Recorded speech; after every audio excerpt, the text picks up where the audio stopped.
You are listening to The Brian Craig Show podcast, broadcasting from sunny South Florida. Brian is joined by his wife and co-host, Kathy. Follow Brian on social media at briancraigshow.com. And now, Brian and Kathy. Welcome to the program, everyone. I'm Brian Craig, always joined by my wife and co-host, Kathy. Thanks, everyone, so much for tuning in. All right, we got a lot to cover today. There's a lot of breaking news that's just going on every day lately.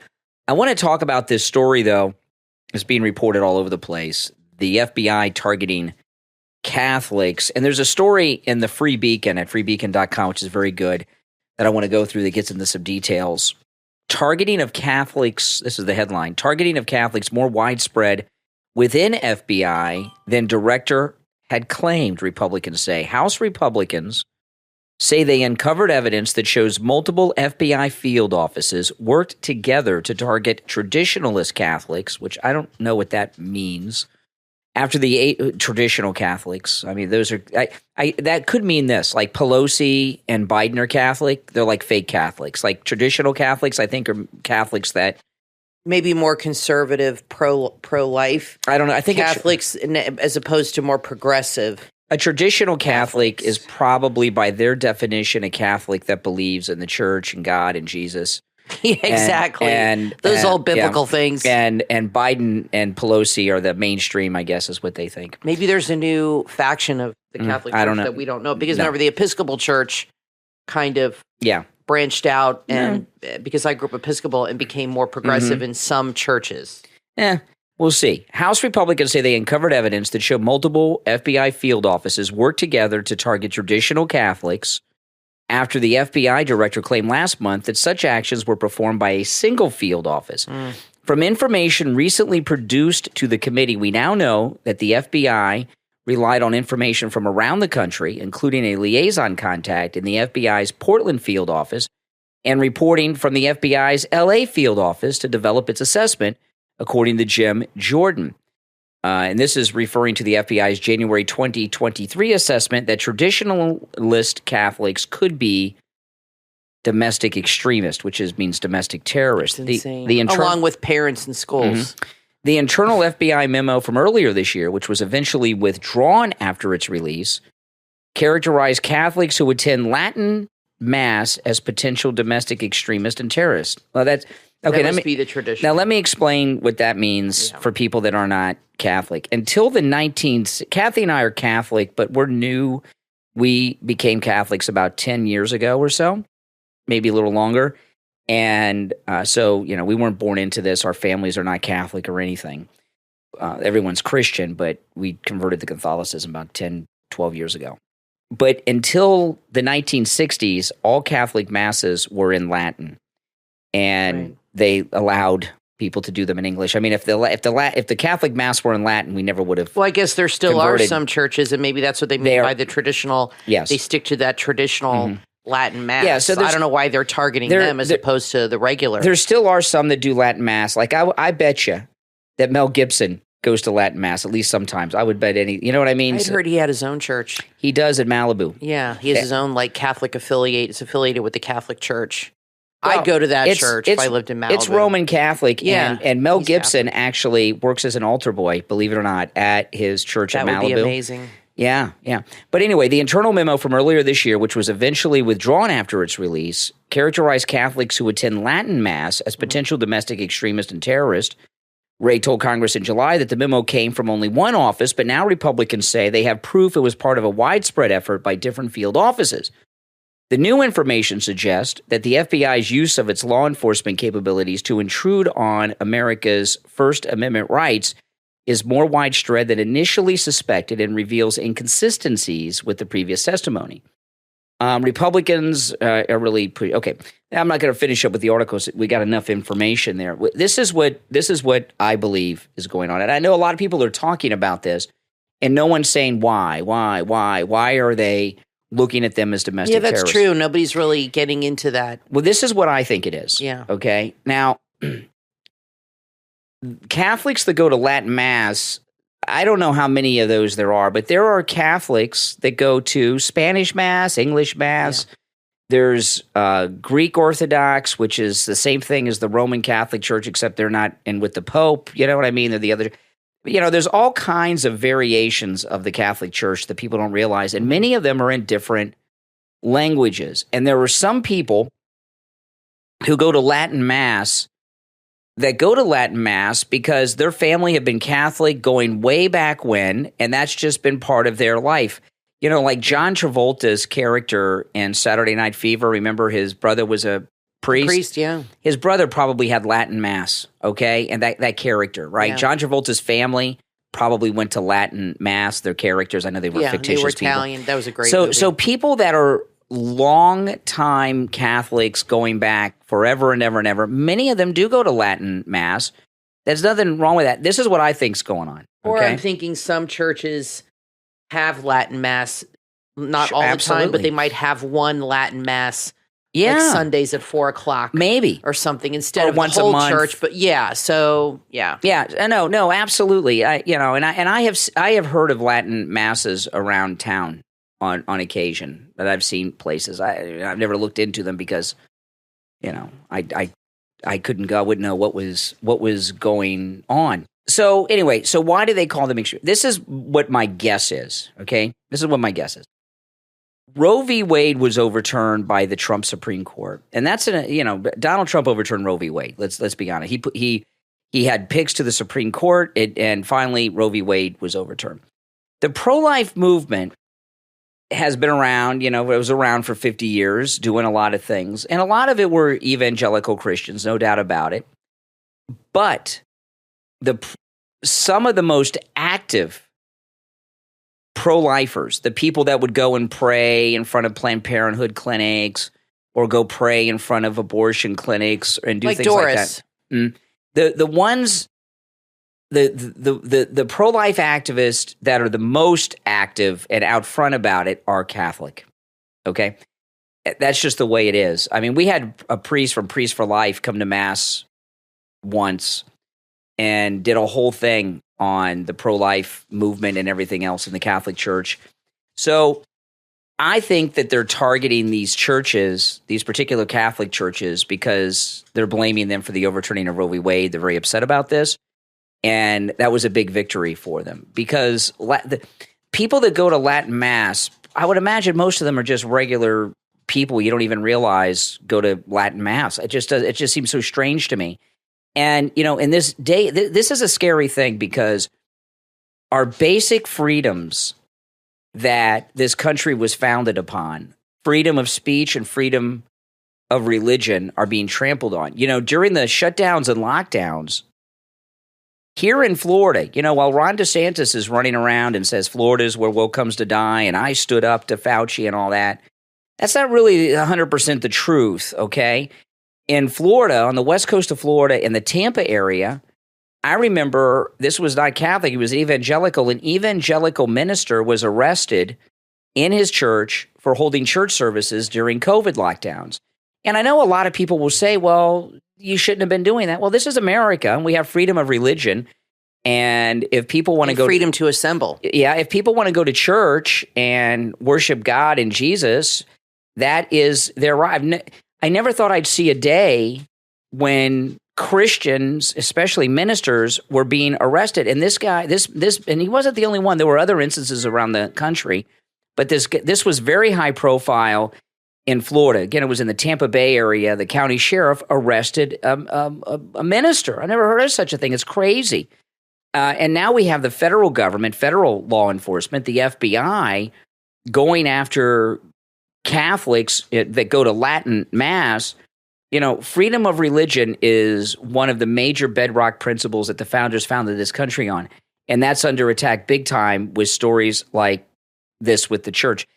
Then one of the other major things, I mean, there were a bunch of things that the founding fathers declared independence on, but the two primary ones were, I know there's a whole list of grievances, but the two primary were freedom of religion and freedom of speech. And here we have President Trump in this January 6th indictment in Washington really is a free speech case. They don't like what he was saying or what he was thinking.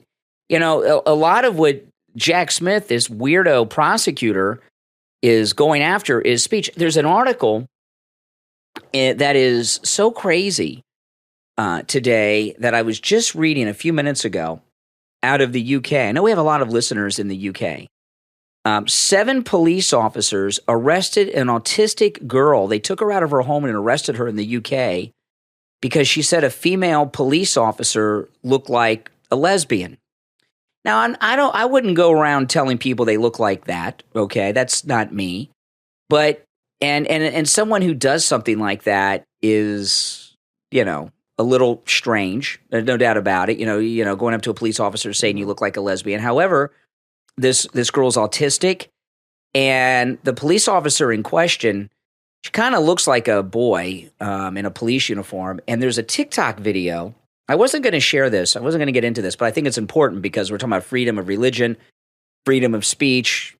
We declared our independence from England, and this business is still going on in England. This is a video of the police arresting the autistic girl for telling a policewoman she looks like a lesbian, which the charge, listen to this. This is a real charge in the UK. Those of you that listen to us in the UK, they're doing this in Canada too, by the way. Yeah, well, this kind of stuff. You know, those of you that listen to us in the UK, this is just amazing to me that this is happening. But then again, when you see these charges against Donald Trump because of things he said, right? You know, so let me pull this up. This is a TikTok video. The charge they brought against this autistic girl is this. Listen, homophobic public order offense. That's a crime. Homophobic public order offense is the crime. How is that even a crime? So let me. I know they have heavy accents. Here we go. 7 police officers. They go in to get the girl. That's crazy. I know, it's insane. It's silent in the She's made a comment in her own house. You've got her on camera. She hasn't said anything to you. Don't matter. She never got matters on. She's getting arrested. She's getting arrested. Why are you doing units coming? Don't worry. She hasn't done anything. She's autistic. I don't care. She's autistic. I know you're arrested. I'm telling you, I've got units coming. She's going to be arrested tonight. Wait till the police officers come and I'll explain what happened. That's why we got her on the first place. You fucking bitch, what me if I get put on me? Calm down. She's autistic. Can you stop staring at her, please? She's got autism. Can you just stand there? She's in a cupboard. She can't go anywhere. She can't go anywhere. Stand there, dear. They're going to remove her anyways. They're going to remove her for what? You're bothered. Then she said the word lesbian. Her nana is a lesbian. She's married to a woman. She's not homophobic. Look what you're clenching your fist. Go away from my teenage daughter. What is up with you? There is something wrong with you, mate. She didn't aim it at the police officer. It's not homophobic remarks at my colleague. It's not a homophobic remark. She said, I think she's a lesbian like Nana. If you want to bully people, you just get one of them badges there. That's what you do. Yeah, exactly. Where did it go? Does it go into there? She's autistic. She don't like people touching her. She will have a meltdown. She won't come out. She's got autism. I'm Lisa. So she can come out. We're trying not to do this, aren't we? We've been trying for a long time. She hasn't done nothing wrong. That officer out there has assaulted me for no reason. She's got autism. She's autistic, man. The issue is, if officers decide to arrest her... She got arrested. No. They brought her up. She's under arrest. No, but she was going upstairs and she made a comment to me and that officer ran in my house and assaulted me and tried to get to my daughter for now. If you want to make a complaint about any of it, that's I fine. am going to. Will have been on. I am going to. Yeah, because it is on and she has. She's now under arrest. She was full of rage and she ran in the house and she barged me into this corner. Okay, and the girl is under the stairs like Harry Potter. I'm confused. Did she say it on TikTok or I'm confused? No. The lady police officer, and by the way, I'm curious. Why were they there in the first place? I don't know. She saw this police officer outside. I don't know why. She said to the one lady police officer, she looks like a lesbian. Then she ran into the house because the officer, I guess, threatened to arrest her. She's hiding under the stairs, hitting herself in the head. And 7 police officers, all of them are men except the one officer in question, are trying to drag her out from the stairs. And then when they came into the house, I don't know if that's her mother, a sister, a family member, filmed it and then uploaded it to TikTok. And, you know. So did she get arrested? Yes. They took her out and they arrested her. And, you know, here's the thing. Obviously, I wouldn't go around saying that to people, and I know most people wouldn't, autistic or not. But it's not America, the UK, but in America, you know, we have our First Amendment, freedom of speech, at least we thought we did. And anytime these issues come up, I always quote the same quote, Justice Scalia. Justice Scalia said you don't need the First Amendment to protect popular speech. You need it to protect unpopular speech. And you hear Elon Musk talk a lot about this on Twitter. And what I wonder, looking at the police officer, and I don't know how the British legal system works, it's pretty oppressive over there, is the police officer, is she gay? And if she is, does that mean that there's no crime? You understand what I mean? They have this homophobic ordinance crime. If she is... Well, you can't slander somebody with the truth. Well, what I'm wondering is why... Exactly. If she why is would gay, she consider it an insult? Exactly. And if you look at her, she's got shorter hair than I do. She looks like she might be. I don't know. I don't want to be committing any speech offenses. But there's been a big change in this world. And what it is, I think the change... And it's not just in the UK. It's here. It's in Canada. It's over the entire English-speaking world. And what's happened is it started with the millennials. The millennials and Gen Z, they are this crybaby generation that they want to be catered that to. Feel that words do hurt them, not just sticks and stones. That they feel that we grew up, sticks and stones will break your bones, but names will never hurt me. That was how, whatever. That's how we grew up, Gen X and before that. And you're right, millennials and Gen Z, they feel that words should be criminalized. Words hurt them. They feel they hurt them. I wanted to say real quick with the Catholic thing. It says here, Jim Jordan said, the documents produced to date show how the FBI sought to enlist Catholic houses of worship as potential sources to monitor and report on their parishioners. So I feel like they were doing a similar thing that they were doing with the Proud Boys and the Oath Keepers. They were infiltrating those groups for some purpose, obviously, to get people, riled up, to get something happening. And this is frightening. And what worries me with Trump, and I talked about this, is the legal precedence that this will set. Because Trump is being punished for saying things and for having an opinion. And now they're going after him because one of his lawyers wrote a memo to another lawyer. Well, that doesn't mean... You could write a letter to somebody about robbing a bank, but that doesn't mean that's not committing a crime. You have to do the crime. Spike Lee made a movie about robbing a bank. Is that a crime? Exactly. Or Dog Day Afternoon with Pacino? Yeah. Exactly. What about all these movies in Hollywood that glorify gun violence and all? It's ridiculous. But I'm worried these precedents with Trump are going to be set where they are going to start going down this road of criminalizing people for what they say. The thought police, and we've talked about this for a long time. This cancel culture, scary. It's left us for a while, and it's back. Cancel culture peaked because of Twitter, and when Elon Musk took over Twitter, you don't get the cancel culture so much as you got before because Twitter's changed a little bit. But now they're going about it in different ways. They're going about it through the legal system. Now, this thing with the Catholics, with the FBI, this eventually will make it to the Supreme Court. The majority of the conservatives on the Supreme Court are Catholic. Okay, Amy Coney Barrett, Kavanaugh. Right. The majority of them are Catholic, and I cannot wait for them to hear this case and hear their opinions. This oppression of religion and speech in this country is very scary. You know, a lot of times I take calls on the show from people that agree with me and disagree with me. And a lot of times people say I let people who disagree with me go on too long. I don't restrict people's speech unless they're boring or something, you know. Like that's the biggest offense, is to bore the audience.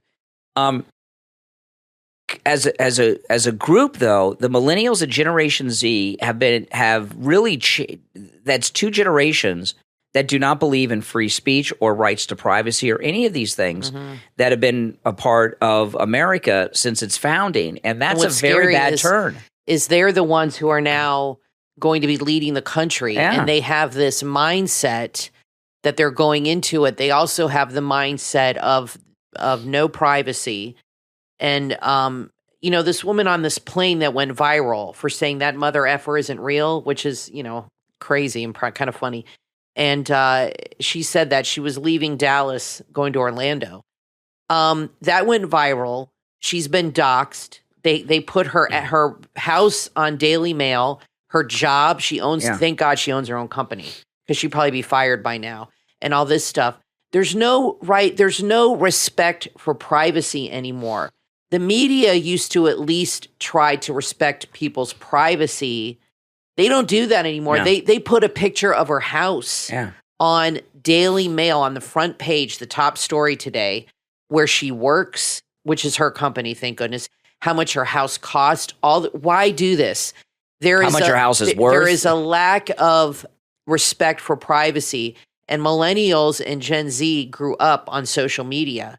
So they don't have they don't even know what it means to have a private life. They don't want to have privacy. And free speech. They don't even, they really feel, young people feel, thank goodness our daughter isn't like this, but a lot of young people feel, and I've seen people go on the street like Mark Dice and interview people, they really feel speech should be criminalized. Yeah. And that's what's frightening. And I'm afraid they're not going to grow out of it. Like when we were younger, we might have been more liberal, but then you grow up and you realize, okay, and this, I don't think these people are ever going to outgrow this. I think this is a mindset. It's frightening.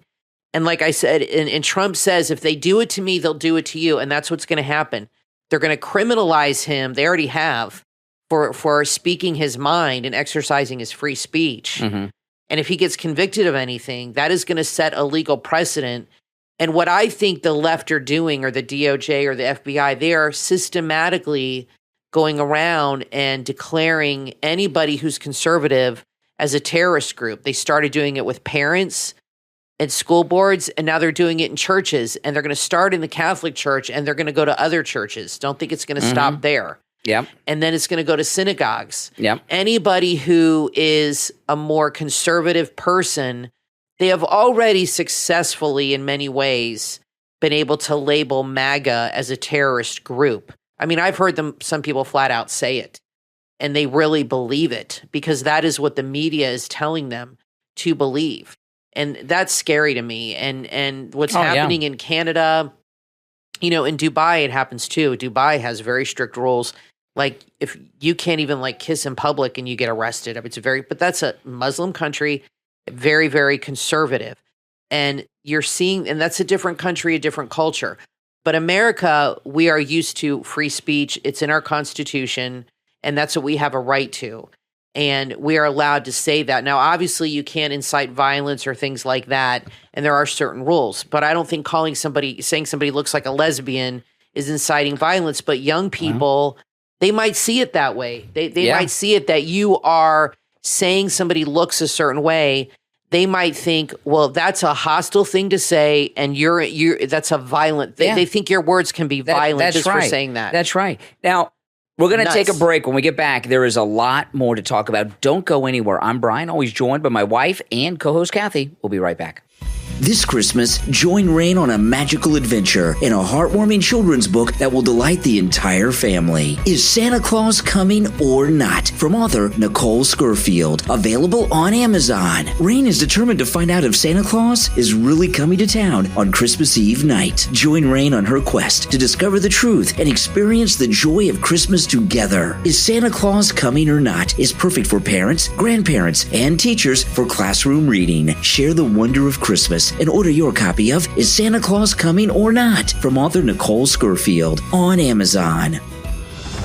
The new book from author William Thien is now available on Amazon and BarnesandNoble.com. The Dream Chip. In The Dream Chip, meet David O'Rourke, an intelligence agent turned uploader for the TimeLink Corporation, a futuristic technology company. His mission, capture the thoughts and memories of the deceased and store them in the Will of Memories, a protected vault of supercomputers. But there's more to the TimeLink Corporation than meets the eye. They're also the creator of the Common Council software program, which empowers citizens to have a say in government decisions. This revolutionary system threatens the power of a group known as the Civocrats, who are determined to maintain their control at any cost. As tensions rise, their leader organizes a mob to attack the TimeLink Corporation. The fate of the future is hanging in the balance. The Dream Chip takes you on an adventure filled with technology, political intrigue, and the power of human memory. Order your copy right now on Amazon and BarnesandNoble.com. The Dream Chip from author William Thien, and uncover the secrets that lie within.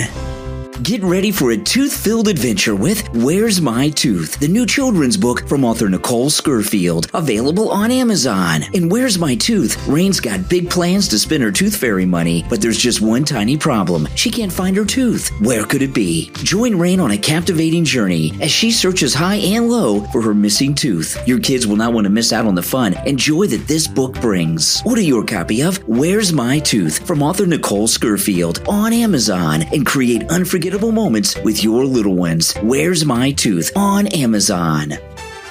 Have you thought about starting your own business? Maybe you're already in business and looking for a new opportunity. Then order your copy of How to Start an Ignition Interlock Business, available online at theinterlockbook.com. Whether you're a seasoned entrepreneur or just starting out, this ebook offers invaluable insights and methods to ensure your ignition interlock business flourishes while prioritizing public safety with various ignition interlock services. With How to Start an Ignition Interlock Business, you'll learn how to find the right ignition interlock partners, how to decide on the best business model, and understand various types of services. You'll discover how to analyze potential service center locations, how to streamline business operations, and how to navigate the process of applying for the right business licenses. This downloadable ebook is packed with exclusive, indispensable information you will not find anywhere else. Don't wait any longer. Take advantage of the opportunity and order your copy right now. How to Start an Ignition Interlock Business, online at theinterlockbook.com. Share the link on all of your social media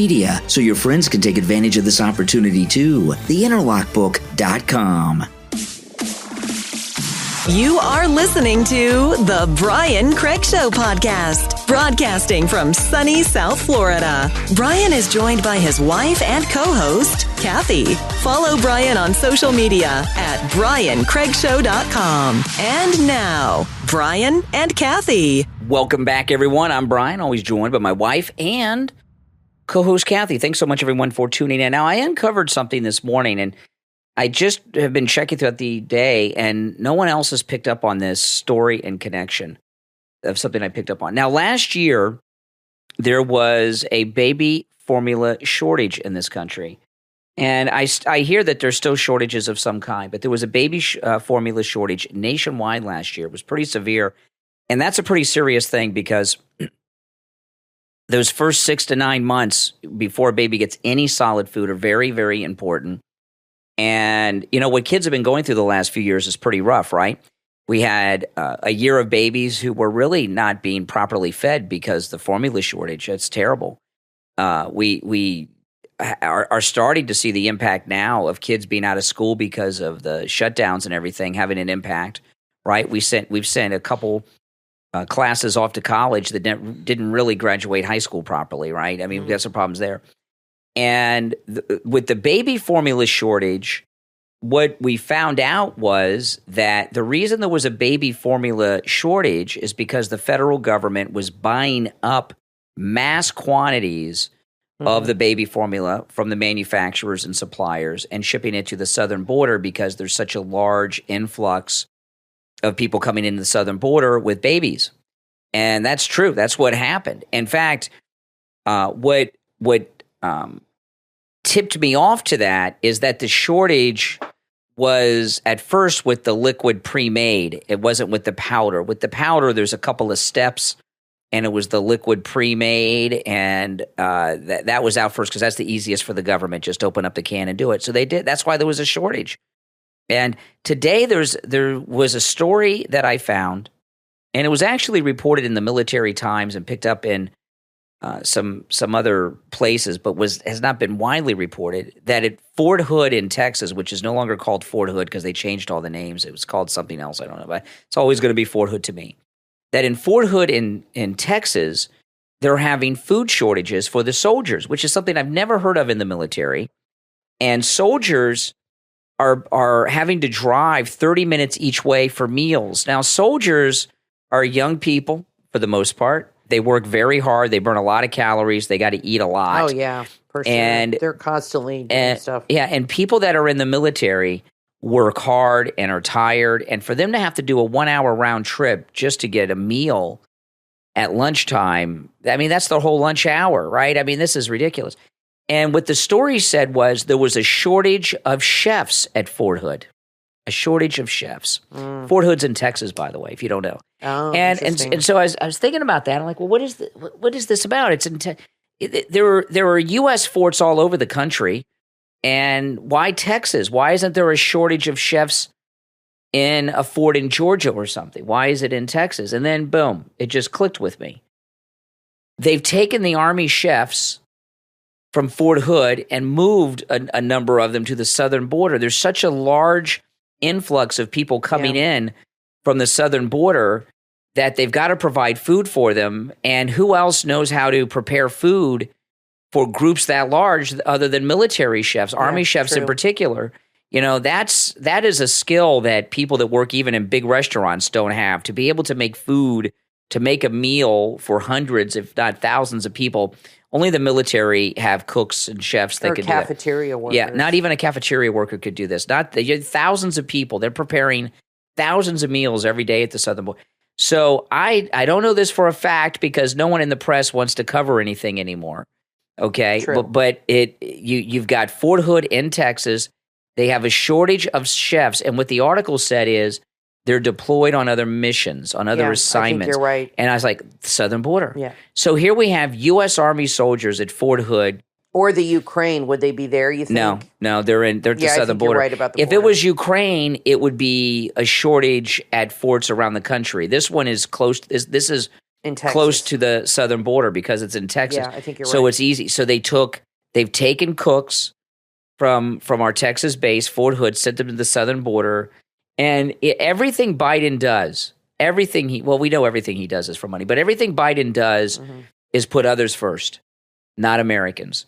And, you know, when people join the service, they expect to have meals provided. You get $3 a day. That's right. That's part of it. That's part of the deal when you enlist. And you know, this would be one thing. Just like in the song in White Christmas. Exactly. That song about the Army. This would be one thing if they were deployed in a major combat zone and the Army was having a hard time getting supplies in for proper food service because it was a combat zone and there's enemy fire and all that. This is Texas. Now, I know Biden's trying to put through more money today. I thought the House was going to stop this bleeding of money. No. Rhino Republicans. And they also haven't impeached Biden, by the way, and that's not going to happen. They're all his friends. All these people in the Senate have, like McCarthy, especially like what's his face, McConnell, and some of these people. They have been there forever. They have known Biden for decades. Oh yeah, they're his friend, and now he's the president. They're not going to impeach this guy. That's never going to happen. I mean, there would have to be something, and you have people on the left that are just telling you this testimony's nothing. There's nothing to see here. It would have to be him on tape or audio actually doing a deal for them to impeach him. They'd have to have some kind of solid proof of him doing something, but I don't think they have that. I think all they have is Hunter in a transcript, or this guy saying that Hunter was on speakerphone. They'll say, well, that he's lying or this or that. So I don't think that's going to happen. I wouldn't expect that, but they're just going to keep giving him money. It's just insane to me, but I think you're right. The cooks are there, obviously.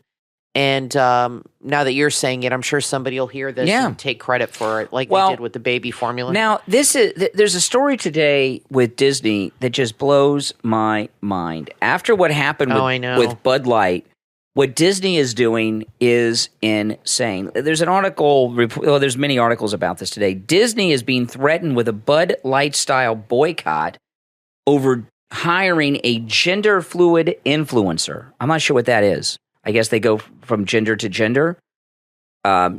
Disney partnered with an influencer who identifies as male, but sometimes dresses up as a woman.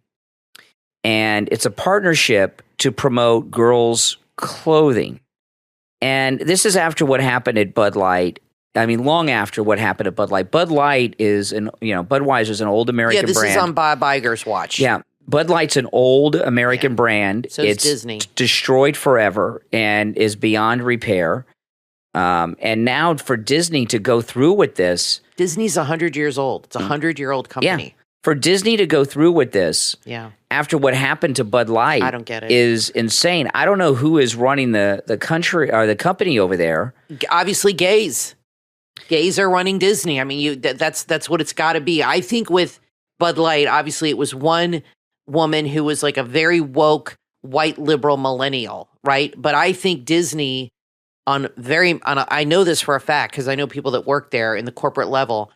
A lot of people at the corporate level are in the LGBTQ community. They have in their mind come out of the corporate closet. They are no longer sneaking in. Remember they had that one Zoom meeting, how they talked about how they sneak in their agenda into movies and into things. They're not doing that anymore. They are overtly doing it, and they're going to bury this company. Disney is having so many problems. It really breaks my heart. And now they're raising the price of their Disney Plus $3 a month. They're having, I don't know why they're doing that. They're already having problems keeping subscribers because the content is so bad. And now they're going to raise the prices. They're going to lose so many people on the Disney Plus app. People aren't going to the parks as much. This is not a good idea. And I don't understand. I think people either at the corporate level that are not in this cluster of activists, they're either afraid to say something, kind of like the swimmers were afraid to speak out against Leah Thomas. I think they're either afraid because they don't want to lose their job or they don't want to be canceled. And they're just like, you know what? I'm just not going to ruffle any feathers and just not worry about it. I don't want to lose my job. I'm making good money. I think that's probably a big part of it. Or they're just fully on board with this woke agenda, and and they think it's a good idea. This is not catching on. It's having the opposite effect on people, and it's bizarre. Well, I mean, I saw the video of the guy. He's a guy, obviously gay guy. Well, sometimes he says he is. Sometimes he's not. He dresses up in dresses. He's promoting clothes for women and possibly girls. And that to me is highly disturbing. And this is like got Dylan Mulvaney all over it. And I don't understand what Disney is doing here. It's just stupid. The way it used to work with companies is much different than it works today, okay? In the past, companies were really not political. I know a lot of people would say that's not true, but it's true. Companies were not political. They didn't take one side. And the reason that is they want everybody to use their business. This is a new thing with these activist executives that do what has destroyed other companies, even if it'll destroy their own company, because they believe that virtue signaling is more important than anything else. And, you know, when it comes to things like Disney, which is like an entertainment company primarily, you know, entertainment is where you go to escape, and entertainment and sports and things unite people. And activists have been taking the things that usually unite people, the entertainment industry and sports, and using it to divide people. And preach. And this thing with this influencer that Disney hired, you know, if they did this normally, insanity. It would be insane. But to do this after what happened with Bud Light and Dylan Mulvaney, I honestly don't get it. Is beyond insane. Disney is not above being canceled. They think they are. And I love Disney, okay? I love Disney World. I've been going there since 1974. I'm a Floridian. I grew up, I'm getting emotional because I have so many good memories with my grandparents. They used to take us there in their camper we stayed at the campgrounds there all the time, and it was really fun. And I remember we went when Epcot first opened in 1982. My dad took us all up for the family. We stayed at the Polynesian. I remember going up when I was 16 with my family, a big family trip. Those were like our big family trips, going to Disney World. And Brian and I took Emily so much when she was little. I have a lot of good memories. And it really is killing me that they are this way. But Disney is not above being canceled, guys. It is happening, and I don't understand why they are walking into this. It is stupid.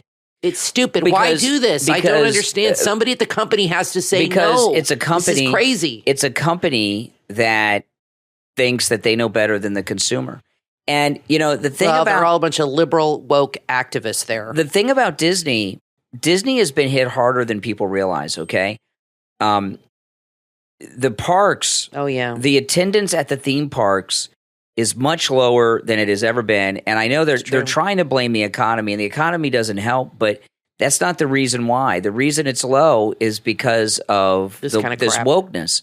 And people around the country are not traveling to Florida. And, we're in Florida. Disney World, it's not the largest employer in Florida as an individual, but Disney is responsible for more jobs than any other company, even though they're not the number one employer, because there's a whole world around Disney World that exists.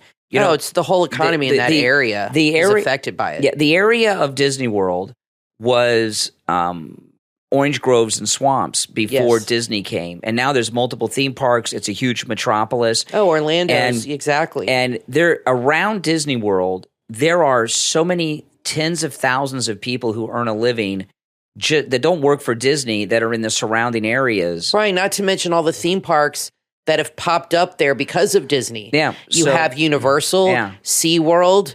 All those huge parks went there because Disney was there, because they want to capitalize on that Disney, those clientels. And here in Florida, because we're in Florida, Florida has two major things in the economy. Number one is tourism, but it's and agriculture. Big farming state, Florida. People don't realize big farming state.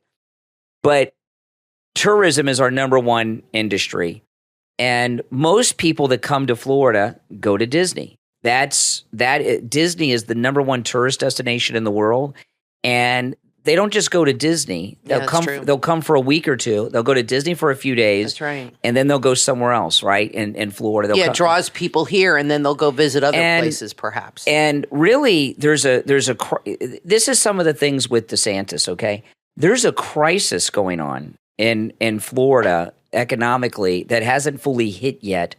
Under Ron DeSantis's watch. And if Disney is fully canceled, and they're on the verge of doing it, absolutely, it would be a major economic hit to Florida that people don't understand, because there's a 30 to 50 mile area around Disney that is only there and thriving because of Disney World. People don't realize this out of Florida. They don't realize how big Disney is. It's the size of Manhattan itself. But the 30, 50 square mile area around it is maybe even further is thriving because of it. And if Disney is canceled, which they are on the verge of having happen, there's the people that boycotted and brought down Bud Light had a big victory with that. And there's been some other victories with smaller companies. So there's a whole movement now of standing up against this woke culture. And for Disney to do this, it's a dumber decision than what Bud Light did, because Bud Light didn't know how bad the consequences would be when they hired Dylan Mulvaney. Disney has no excuse after what happened to Bud Light. They walked right into this. And they're asking for it. The crazy thing is, these activists, they would rather see Disney go under than admit what they're doing is wrong. Honestly, they would almost be like, you know what, if people, I've said this before, they don't want our business.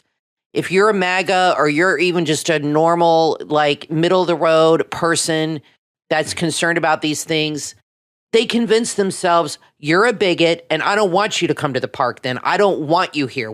That's how they think. Yeah. I've seen many people that own companies on TV, or even celebrities, that are like, I don't want Trump supporters to watch my show or do this. I don't want people. It's not just Trump supporters.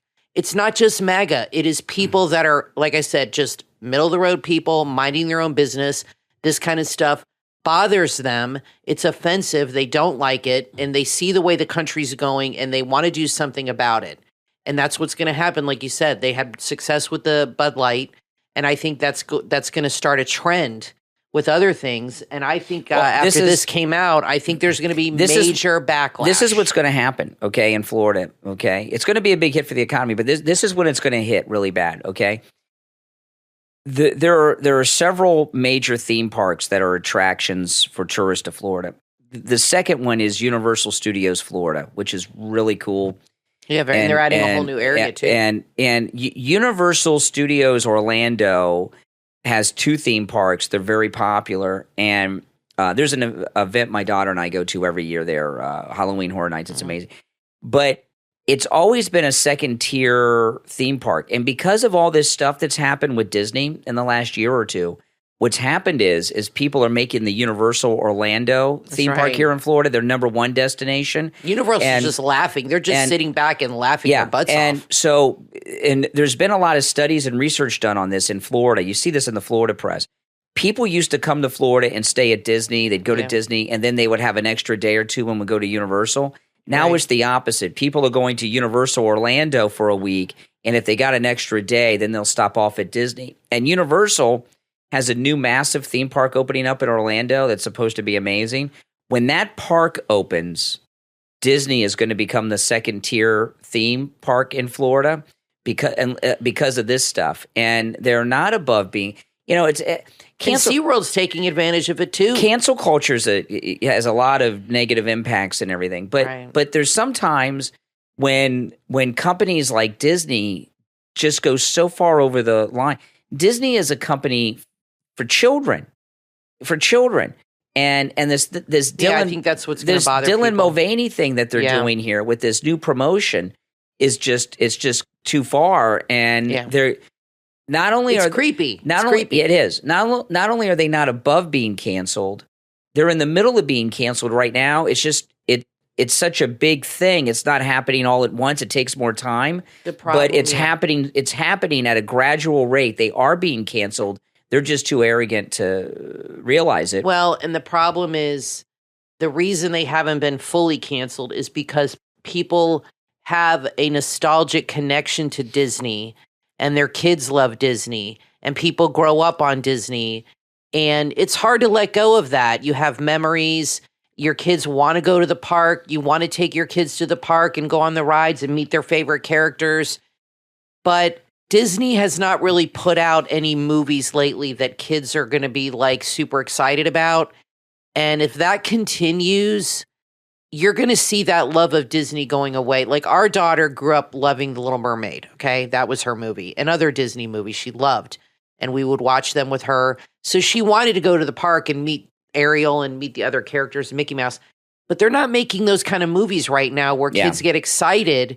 So they're not going to be saying to mommy and daddy, can we go in so I can meet so-and-so? There's really nobody they're going to care to meet. Yeah. Well, listen, we're going to take our last break. Don't go anywhere. There's a lot more to talk about. We'll be back right after this. In the new book from author John Meldum, Pangea, available on Amazon, meet Richard. He's an American who recently embarked on a new life in London. His biggest worry? Surviving and paying his bills on a meager salary. Little did he know, his world was about to change forever. An invasion of unknown alien forces shakes the Earth. It was just the beginning. Drawn into a whirlpool of galactic politics, he finds himself in a web of intrigue where secrets are hidden and betrayal is just a step away. Will he rise to the challenges that lie ahead, or will his name be forgotten in the annals of history alongside countless others? Find out when you read Pangea, a science fiction detective novel from author John Meldum, available on Amazon. Order your copy right now and transport yourself to a future where humanity's wildest dreams have come true and choices must be made. Pangea from author John Meldum on Amazon.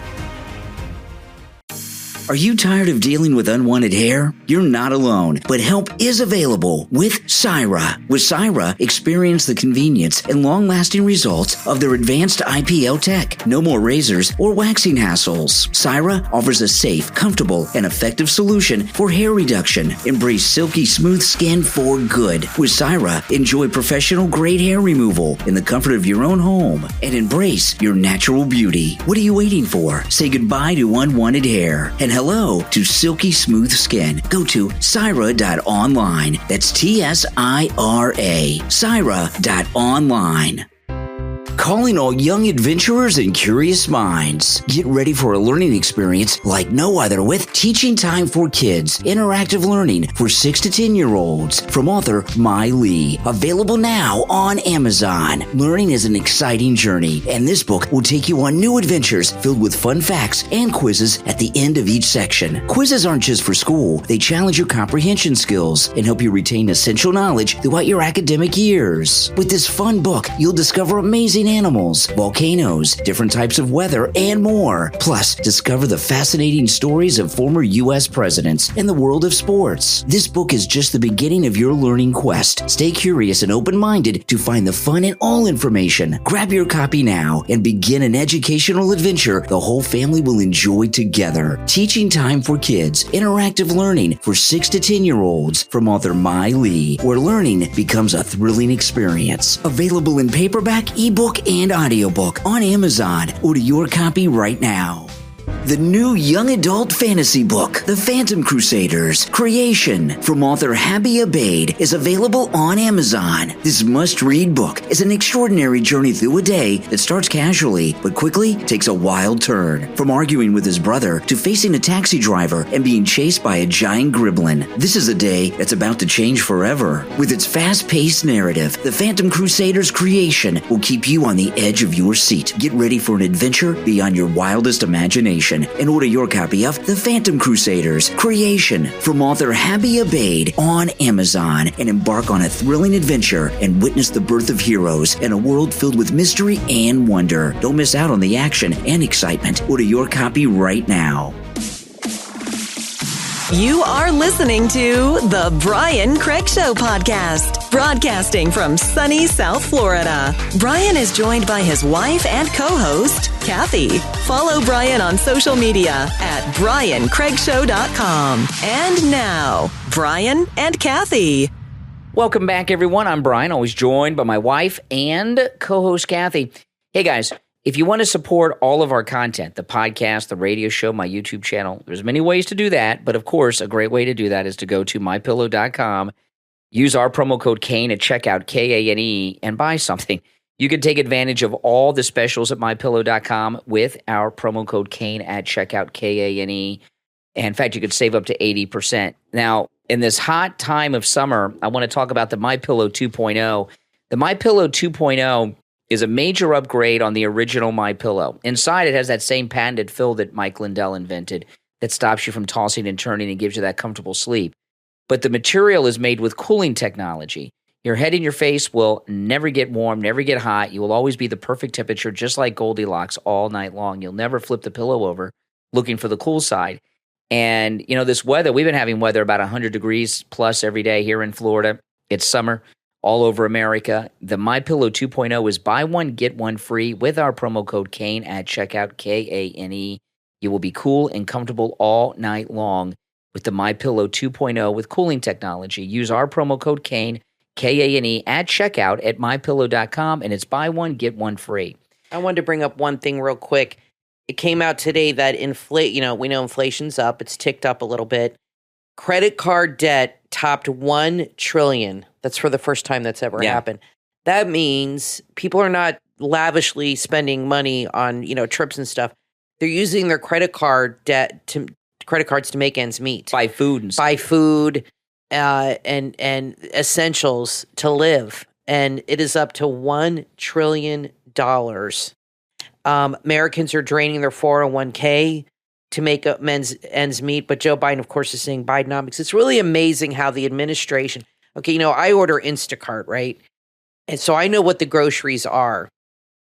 And I put on the list, we got groceries today. I had them delivered this morning. And I ordered a bag of Doritos. I like Doritos. And then I looked at you know how much of a bag of Doritos costs now? One bag, $7.75. No more Doritos. Well, I don't know about that. No more Doritos. Maybe once in a while. No, you're kidding me. No, $7. Not even the party bag. Regular bag. $7. $7 for Doritos. Come on.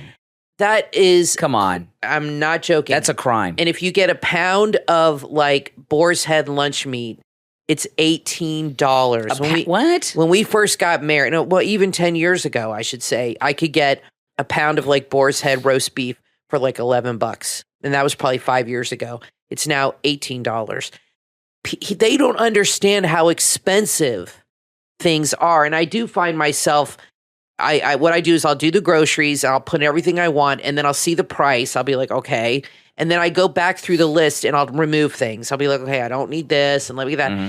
And that's what I do. And I do order things from Walmart now because I could get Doritos for $5 at Walmart instead. It's cheaper.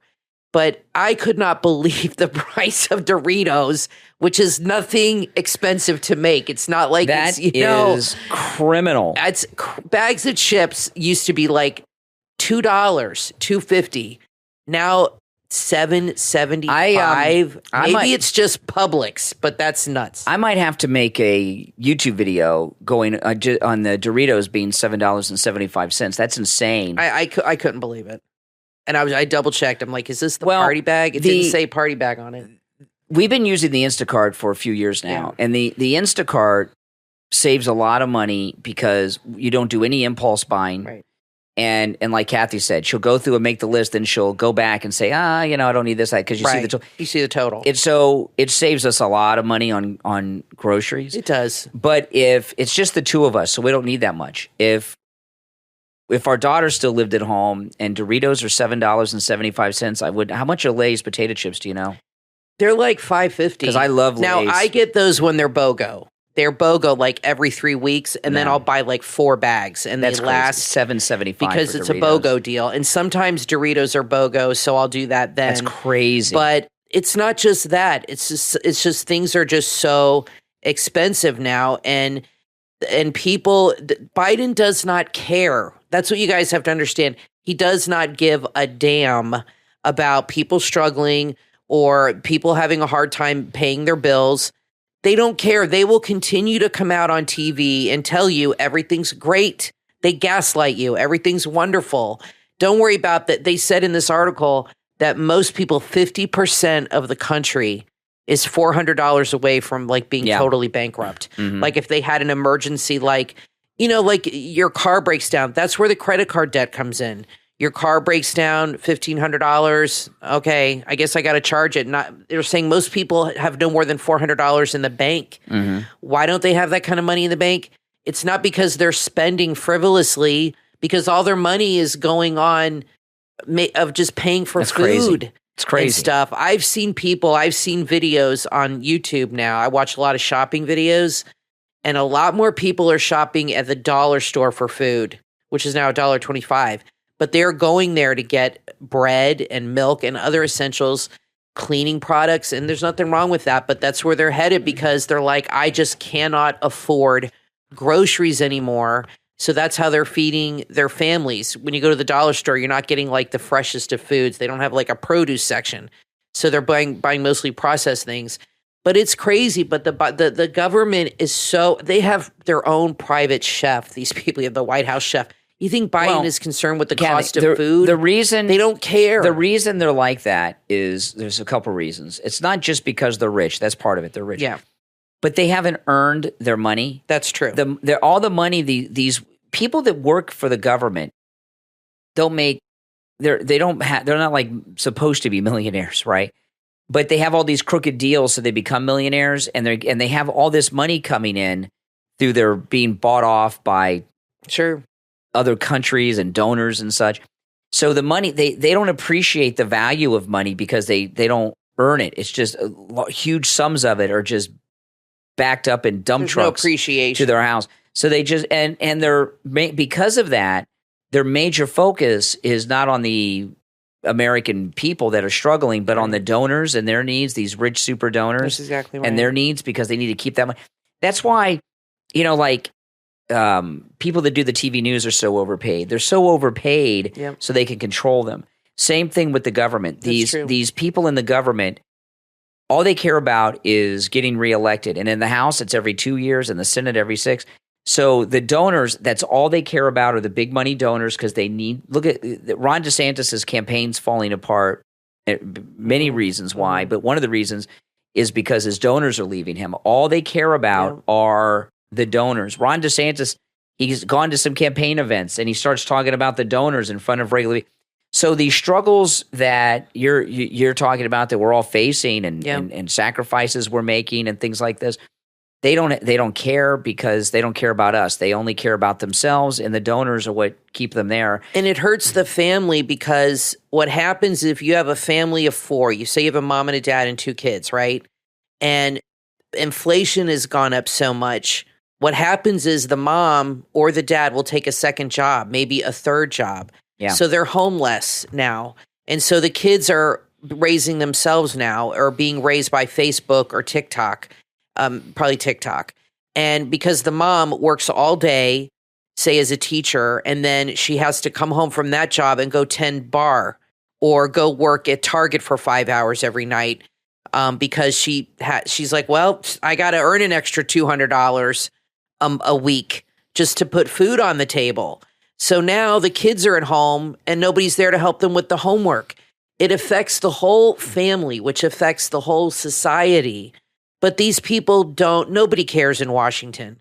Nobody cares. Once they get in that world, I haven't heard really hardly any of these people running for president talk about inflation or talk about how people are struggling. They talk about how great it is. They all are. They don't want to talk about it. They're just bashing Trump nonstop. And that's all they're talking about is the debates and all the stupid stuff. I haven't heard anybody get up and speak about inflation. I know you're suffering. I want to do something about it. They just don't care. It's really sad. Well, if you guys know of some other items like Doritos, how much you say a bag? $7.75. Yeah, are you sure about that, Kathy? Brian, I triple checked. Oh my goodness, I couldn't. But I went back and I'm like, usually it'll say party size on it. Even that would be too much for the party size. It wasn't a party size. It was a regular. Okay. I don't think I ordered them after. I think I deleted them. I can't remember. You guys in the listening audience, I would like to make a YouTube video about these outrageous prices because that's crazy. Go to the grocery store. Let me know in the comments some items that are outrageously priced, like the $7.75 for a bag of Doritos. Or what you don't buy anymore. Try to make it national brands, not things that are local, so that I can find them in our stores here in Florida. Okay, like Doritos are everywhere. Okay, or like Lay's potato chips or Folgers coffee, whatever it is. So let me know in the comments some items that are outrageously priced during this inflationary period. I'll look over the list and I'll go to the local grocery store and find them. I'll probably have to do it stealthily. I don't know if they're going to want me to go in and show how much they're overcharging. They don't like filming at Publix. I know that. I went there and filmed a couple times and they immediately made me stop. Yeah, well, there's other stores. But I would like to do a YouTube video showing these high prices because, I mean, I'm in shock that you told $7.75 for a bag of Doritos. Like a normal bag. I love Doritos, but I really can do without now. And cereal, too, is expensive. And cereal was always like an affordable thing. Now it's like $5.50, $6 a box. Well, that's crazy. I have tried to – now, if somebody knows where to get this, let me know. I've gone online and tried to get a price list of groceries from when Trump was in office so I can compare it to now. Right. And I can't find a list like that anywhere online. It's impossible. I've done that too. Yeah, I cannot find a list like that anywhere online. So if anyone knows where I can get that data, I'd love to do a YouTube video showing the grocery prices 2.5 years ago compared to today on basic items like popular cereals, potato chips, milk, coffee, things like that. I know for us, we definitely things were cheaper under Trump. Oh yeah, and we had more extra money. Inflation's through the roof. Yeah. Now listen, I think everybody feels that way. I want to take a moment to thank all of our Patreon supporters for their support. You guys help us out a lot. You support the show, and it's greatly, greatly appreciated. And those of you that are Patreon supporters, of course, you all have access to commercial-free editions of each and every podcast episode on the Patreon page. Also, there's a new feature where we're able to make videos and leave videos exclusive to Patreon supporters. Kathy and I have both been doing that. And our top Patreon supporters get a live on-air thank you shout-out on each and every episode. So the names you will hear now are our top Patreon supporters. I want to thank Andrew and Connie, Christine, ETW, Chuck, D, Pamela, Rick, Nick, Wesley, Macho, Rome, Wisconsin, Mike P, Carlos, Paulette, John, Arctic Fox, Heather, David, Richard, and Melissa. These are our top Patreon supporters. Thank you so much. And if you'd like to become a patron of the program, there's a link in the episode description to our Patreon page. And that Mike P is not Mike Pence. No, it's not Mike Pence. Definitely. No, it's not Mike Pence. It's an awesome Mike P. No, not Mike Pence. Oh my goodness. Might want to change that last initial, Mike. It's not a good initial. Listen, everyone, thanks for tuning in. My name is Brian Craig, always joined by my wife and co-host Kathy. We'll talk to you next time. From author Gary L. Bausch comes the inspiring book, Never Waste a Perfectly Good Terminal Disease, available on Amazon. This heartfelt book uplifts individuals facing the challenges of Lou Gehrig's disease, or ALS, and anyone dealing with a serious, incurable illness or debilitating condition. Filled with hope and encouragement, it guides readers to embrace practical daily living with joy and cherish the present moment. By emphasizing the strength of faith, the book shows that hope can triumph over personal power when dealing with severe disease.